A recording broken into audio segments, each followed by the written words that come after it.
Hello and welcome everyone to Inspiration for Your Soul. I'm Callie Rawson, and today we have a Mother's Day special with a guest speaker, best-selling author, healer, mom nurturer, and self-care expert, Jen Tamara Arredondo. With a background of energetic massage and yoga, her experiences have helped her weave together the body, mind, and spirit connection.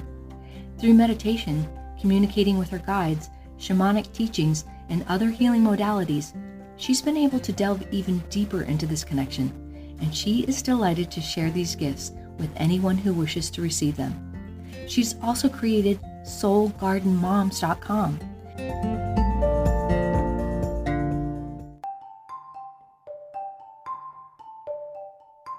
I'd love for you to share with our audience about what you do and how what you do inspires you. Welcome. Thank you so much for having me, Callie. You are amazing and you are an inspiration. Thank you, Jen. Callie was the one who inspired me to throw my hat over the fence and just make it happen to release this book on Mother's Day, because everything that was happening in the world, our current reality, a lot of things changed. And I wasn't on track to complete it. And she was the one who was just like, girlfriend, you're going to get it done. Go do it. So yes, you are one of the reasons this is all happening. So thank you. Well, you're wonderful. Your message is incredible. Thank you so much. And so I'm so passionate about what I get to do, because I get to give back, support, and nurture moms, especially moms who are burnt out, in overwhelm, feeling like they're just staying afloat, surviving, and they're like, how am I going to make this all work? Like, there was a woman before I was a mom, and now I've got all these kid things to do, especially moms nowadays who are schooling at home, those who weren't homeschoolers. I'm actually down the homeschooling track. But those who weren't are like, what? Now I have this other stuff to juggle. You know, how do moms create time for self-care to take care of themselves? Typically, they're nurturing and nurturing their families, and then they put themselves last on that list, very typically. So I'm here and I'm committed to switching that conversation to having moms nourish themselves first, so then they can nourish their families. Their cup will be full, and then they'll be able to give back. You know, that's so wonderful. You know, I feel that a lot of women in general have that. You know, we tend to put ourselves second and third and last. You know, I noticed that as well. And yes, I don't know what that is. I think it's just an instinctual nature, because we know how to take care of things. We do. We are the nurturers. We sprinkle love everywhere. You know, it's that's what women do. And yeah, and partly I think there is a little bit of a historical kind of like indoctrination of what women have been through, almost also been taught in society to take on that role. And it is very instilled for us as well. So did you say intranation? What was that word? I said indoctrination. Oh, indoctrination. In society, we have been indoctrinated. Yeah. So for the audience, Jen and I were talking, you know, I'm in Portland, Maine, and she's in Palos Verdes, and she's in the mountains, in the hills. So sometimes there's a little bit of lag time. So if I notice that there's a word that doesn't come through, I'll ask and make sure that the audience knows exactly what you're saying, because your message is so powerful and so healing and so wonderful. And so this, on the show, usually I ask these three main questions, and you know, we might diverge here and there and at the end or beginning or wherever, but the second question I'm going to ask you is, Would you share a time with our audience when you felt that you were derailed in life, like challenged somehow? Definitely. So that me when I first became a mom. I went through postpartum depression. I was used to juggling so many different things. I was used to, like being able to contribute to the family financially, and all these things change in your life when you become a mom. And there's this image that my husband took of me.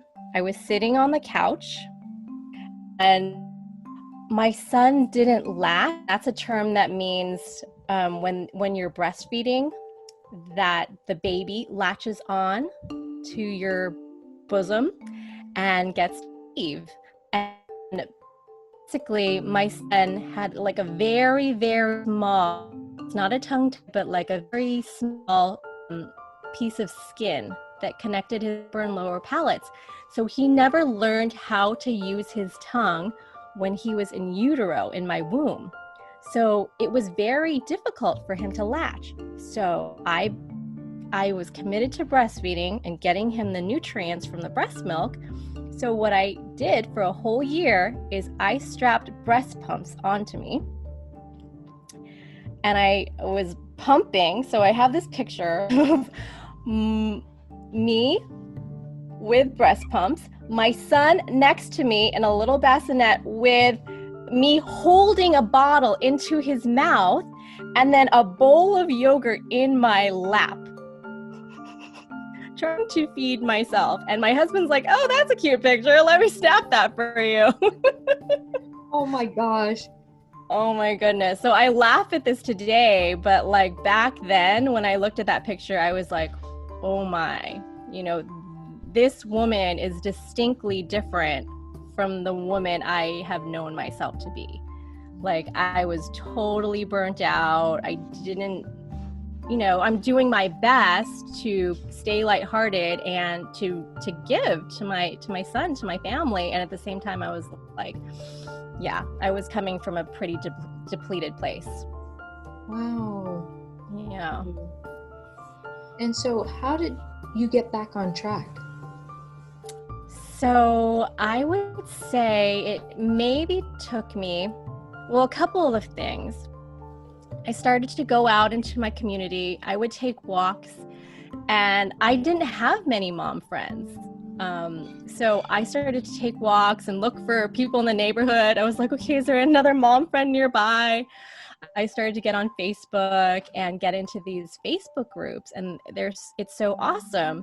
So now I've created a Soul Garden Mindful Moms and Sprouts Facebook group because I know how important it is for moms to have that community.